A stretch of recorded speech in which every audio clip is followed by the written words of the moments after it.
three reasons we went public. The first one was that we wanted to have the credibility that a public quote can give you. Our business deals with many large organisations, either as partners, customers or suppliers, and to be quoted on a stock exchange allows us to sit at the table in discussions with these people and be viewed in a different way. The second reason was obviously we are a business that requires funding at this point, equity funding, and raising that equity funding through a public market was the way we chose to go.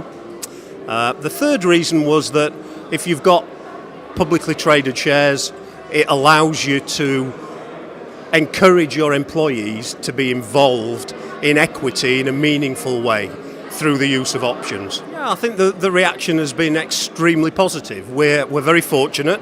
We have some very supportive shareholders who've continued to support us recently. Actually, we did a further fundraising just over 2 weeks ago and raised £40 million. So I think the investor appetite for what we're doing is good. In terms of customers and suppliers, very positive reaction. Since we IPO'd the business, we've entered into a number of pretty significant relationships, and that's been very, very helpful for the development of the business. In terms of employees, I think they think it's excellent. It means we've got money in the bank to develop the business.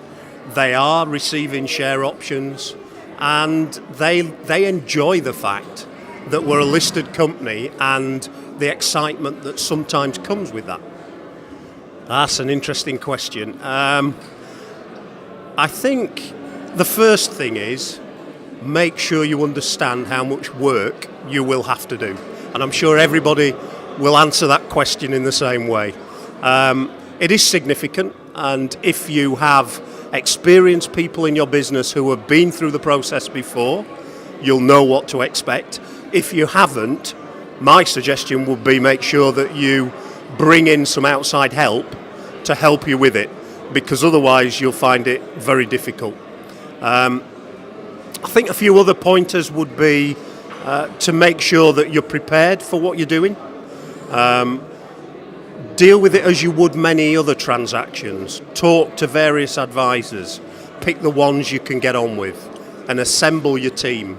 And then be very clear about what you want in terms of timetable, what you want in terms of the amount raised, how you want to go about it, what your pre-money valuation ideas look like. Be quite clear about those at the beginning. Don't wait until the end.